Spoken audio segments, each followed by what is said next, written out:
একটা গল্প দিয়ে একটু শুরু করতে চাই মাননীয় স্পিকার।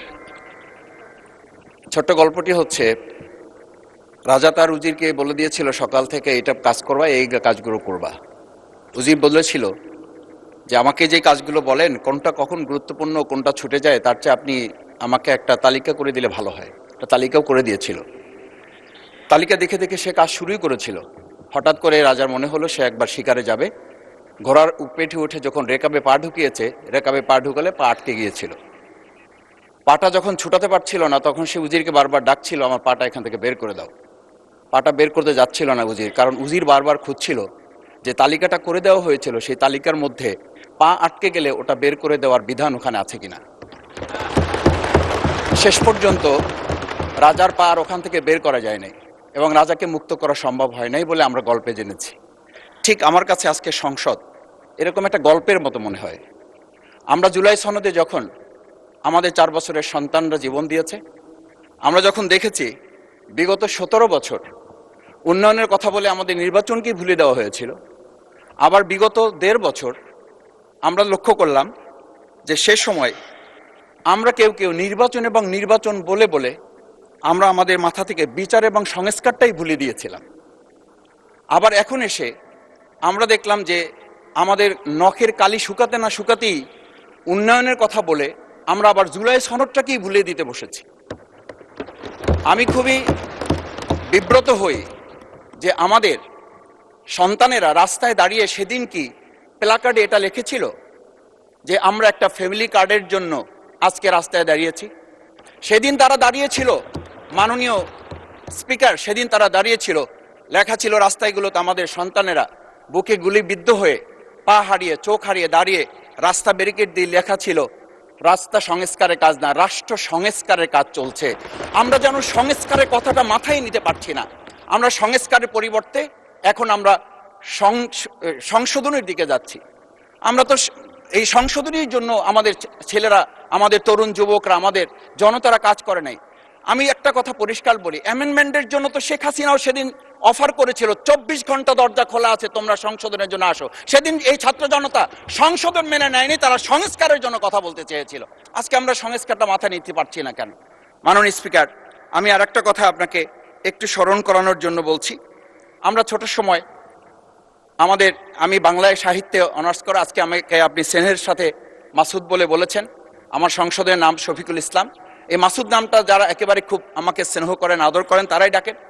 আমি বাংলার সাথে আমাদের রাষ্ট্রবিজ্ঞানের ছিল, রাষ্ট্রবিজ্ঞানে আমরা ছোট একটা বাক্য পড়েছিলাম, নেসেসিটি নোস নো লস। আমরা এই নেসেসিটিকে আজকে একটা সংবিধানের ধারাবাহিকের মধ্যে আমরা আটকে ফেলেছি। আমরা লাইন খুঁজতেছি, আমরা দাড়ি কমা সেমিকোলন খুঁজতেছি।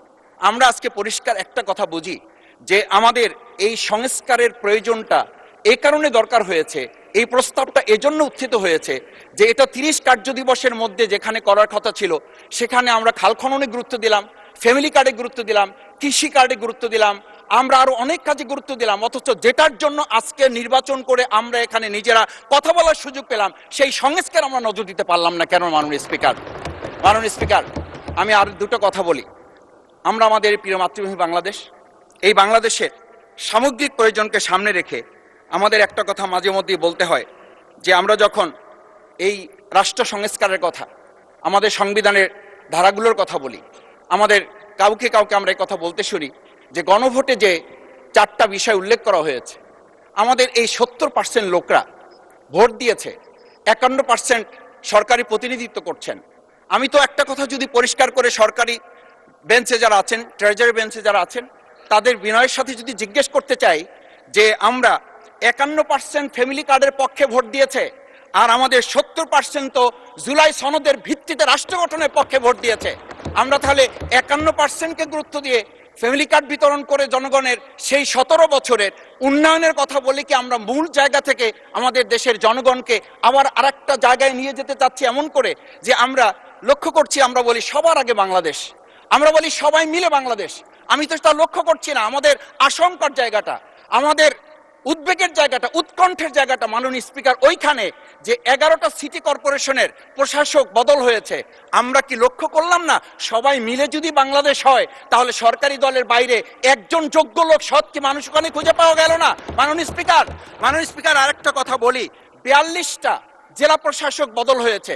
মাননীয় স্পিকার, এই পাশ থেকে প্রায় কথা বলি যে এখানে বলা হয়েছে যে মানে আমরা সবাই মিলে বাংলাদেশ, সবার বাংলাদেশ যখন বলি, সবাই মিলে দেখি টেবিল চাপড়িয়ে আমরা এই মহান জাতীয় সংসদকে খুবই সরগরম করে ফেলি।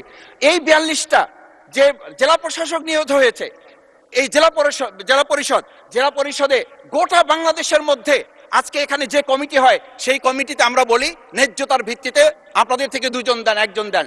মাননীয় স্পিকার, খুবই বিনয়ের সাথে জিজ্ঞেস করি, আমরা কি সেই নতুন বাংলাদেশের দিকে যেতে পেরেছি, যেই বাংলাদেশে এই 42 জন জেলা পরিষদের 1 জন জেলা পরিষদকে আমরা কাউকে খুঁজে বের করতে ওখানে ন্যায্যতার ভিত্তিতে দিতে পারলাম না? মাননীয় স্পিকার, আমরা তত্ত্বাবধায়ক আমাদের অন্তর্বর্তীকালীন সময়ে যখন 1-2 জায়গায় এরকম প্রশাসক নিয়োগ হয়েছে, আমরা বললাম এটা সংবিধান লঙ্ঘন এবং এটা গণতন্ত্রের সাথে সাংঘর্ষিক। আজকে গণতন্ত্রের নির্বাচনের ভিত্তিতে আমরা যখন একটা সরকার পেলাম, সেই সরকারে স্থানীয় নির্বাচনের দিকে না গিয়ে যেখানে সরকারের প্রশাসক ছিল তাদেরকে তড়িঘড়ি করে বদল করে বিশ্ববিদ্যালয় গেলে থেকে শুরু করে নিজ দলীয় লোক গ্রহণ করে, আমরা কি এটা বলতে পারি যে সবাই মিলে বাংলাদেশ এবং সবার আগে বাংলাদেশ আসলে এটা আমাদের দেশে আসছে? আমরা বলতে পারি না বিধায়ী আজকে জুলাই সনদ বাস্তবায়ন এবং তার ভিত্তিতে আমাদেরকে এখানে শপথ গ্রহণ করানো হয়েছে। আমাদের এই ট্রেজারি বেঞ্চ থেকে আমাদেরকে বলা হয় এটাই নাকি অবৈধ হয়েছে। অবৈধ একটা কাজ জাতীয় সংসদে আমাদের কাছে কাগজ প্লেস করেছে কে? যারা প্লেস করেছে তাহলে তাদেরকে তো আগে আইনের আওতায় নিয়ে আসা উচিত। এই অবৈধ কাজে আমাদেরকে কারা সহযোগিতা করেছেন? এই অবৈধ প্ররোচনা আমাদেরকে কে দিয়েছেন? এটা তো আমরা জোর করে কেউকে ঘরের পকেট থেকে আমরা নিয়ে আসি নাই। মাননীয় স্পিকার, আমি তো বাউফল থেকে আমার এই মানে সংস্কারের শপথের জন্য আমি তো কাগজ বাউফল থেকে নিয়ে আসি নাই, এখান থেকে দেওয়া হয়েছে।